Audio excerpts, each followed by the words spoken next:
1922년 11월 4일 이집트 왕가의 계곡.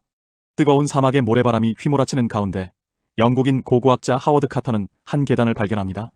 그리고 그 계단은 인류 역사상 가장 완벽하게 보존된 파라오의 무덤으로 이어집니다.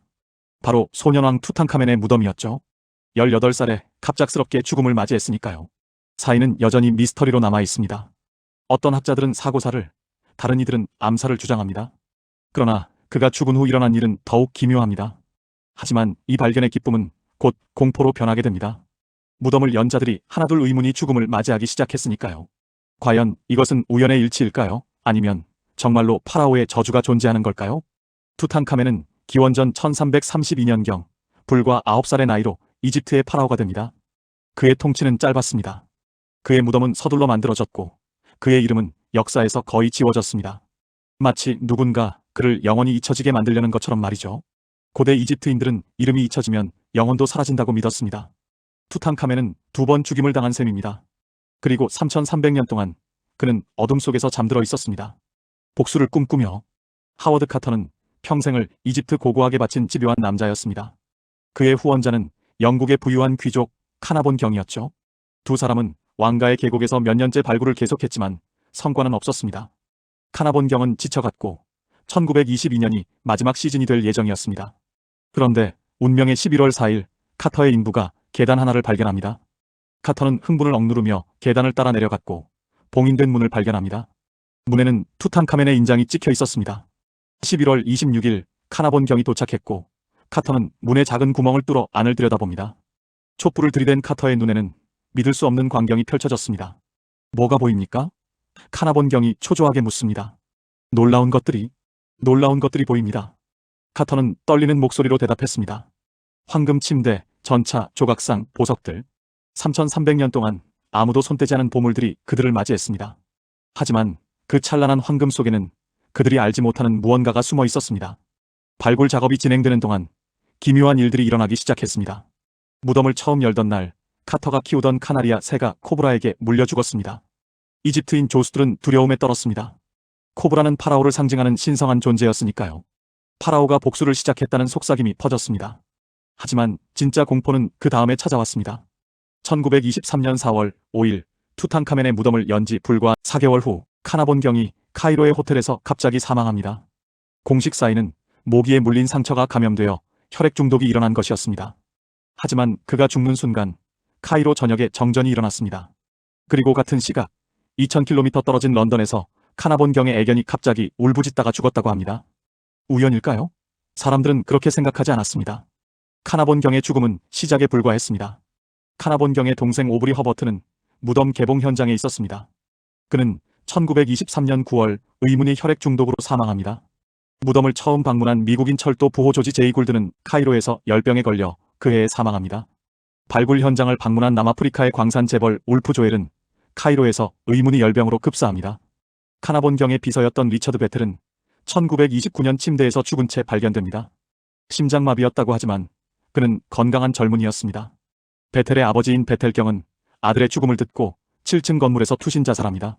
무덤 안에서 미라를 엑스레이 촬영한 방사선 전문가 아치볼드 더글러스 리드는 발굴 직후 병에 걸려 귀국했고 얼마 지나지 않아 사망합니다. 카터의 친구이자 고고학자였던 아서 메이슨은 무덤 발굴 작업 중 갑자기 쇠약해지기 시작했습니다. 그는 나는 피곤해, 너무 피곤해라는 말을 남기고 1928년 사망합니다. 카나본 경과 똑같은 증상이었습니다.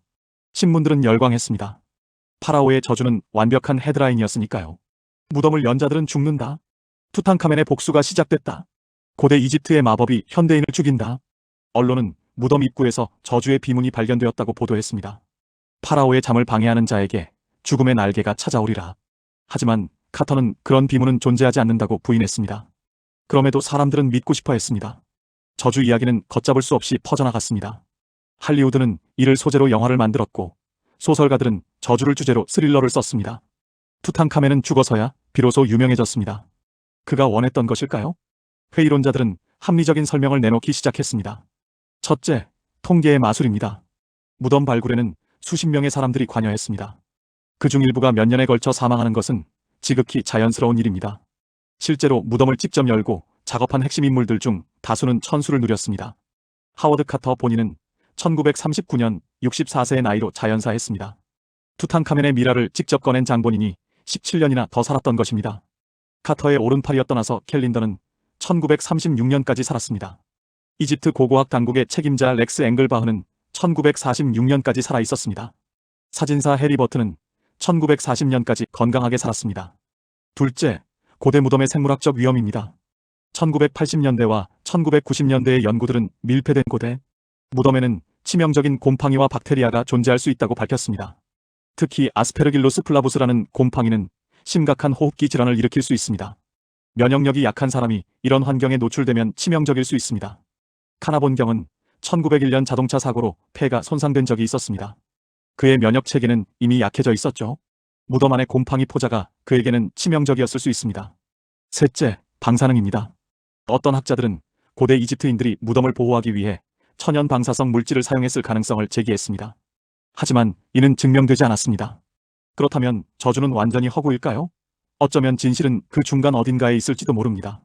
고대 이집트인들은 무덤을 신성한 공간으로 여겼습니다.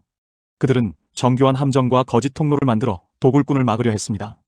어떤 무덤에는 실제로 저주의 비문이 새겨져 있었습니다. 물리적 함정뿐 아니라 심리적 두려움으로도 무덤을 지키려 했던 것입니다. 투탕카멘의 무덤에서도 흥미로운 것이 발견되었습니다. 무덤 입구 근처에서 검은 제클 모양의 아누비스 신상이 발견되었는데 그 자세가 마치 무덤을 지키고 있는 듯 했습니다. 그리고 미라를 싼 붕대 사이에서는 오, 투탕카멘이여, 당신의 적들을 몰아내소서라는 주문이 적힌 부적이 발견되었습니다. 어쩌면 저주는 물리적인 것이 아니라 심리적인 것일지도 모릅니다.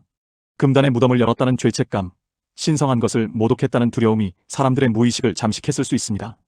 밤마다 악몽을 꾸고 스트레스로 면역력이 떨어지고 결국 병에 걸리는 마음이 몸을 병들게 만든 것일지도 모릅니다.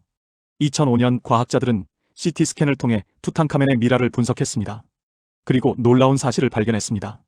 그는 심한 말라리아를 앓고 있었고 왼쪽 다리가 부러져 있었으며 척추에 기형이 있었습니다. 소년왕은 건강하지 못했고 고통 속에서 살았습니다. 컴퓨터로 복원된 그의 얼굴은 우리에게 묻습니다. 나는 무엇을 저주했을까요? 나를 발견한 사람들을? 아니면 나를 이렇게 만든 운명 자체를? 투탕카멘은 너무 일찍 왕이 되었고 너무 일찍 죽었고 너무 오래 잊혀졌습니다. 그의 무덤이 발견되면서 그는 마침내 역사에서 정당한 자리를 되찾았습니다. 어쩌면 그것이 그가 진정 원했던 것일지도 모릅니다. 100년이 지난 지금도 투탕카멘의 저주는 여전히 논쟁거리입니다. 과학은 대부분을 설명할 수 있지만 모든 것을 설명할 수는 없습니다. 왜 카나본경이 죽는 순간 정전이 일어났을까요? 왜 그의 개는 같은 시각에 죽었을까요? 왜 무덤과 관련된 사람들이 유독 비슷한 증상으로 죽었을까요? 어쩌면 우리는 결코 알 수 없을지도 모릅니다. 어쩌면 알아서도 안 되는 것일지도 모릅니다.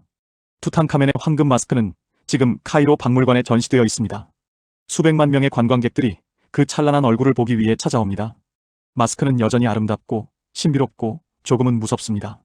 마스크를 들여다보면 소년왕의 황금빛 눈이 당신을 바라보는 것 같습니다. 그 눈은 묻는 것 같습니다. 당신은 누구입니까? 당신은 왜 여기에 왔습니까? 당신은 준비되어 있습니까? 파라오의 저주가 진짜인지 아닌지는 중요하지 않을지도 모릅니다. 중요한 것은 3300년 전 죽은 소년왕이 지금도 우리에게 경외심과 두려움을 불러일으킨다는 사실입니다. 그것이야말로 진정한 불멸이 아닐까요? 밤은 깊어가고 사막의 바람은 여전히 왕가의 계곡을 휘감고 있습니다. 모래 속 어딘가에는 아직 발견되지 않은 무덤들이 잠들어 있습니다. 그리고 그 안에는 또 다른 저주가 기다리고 있을지도 모릅니다. 당신은 그 문을 여시겠습니까?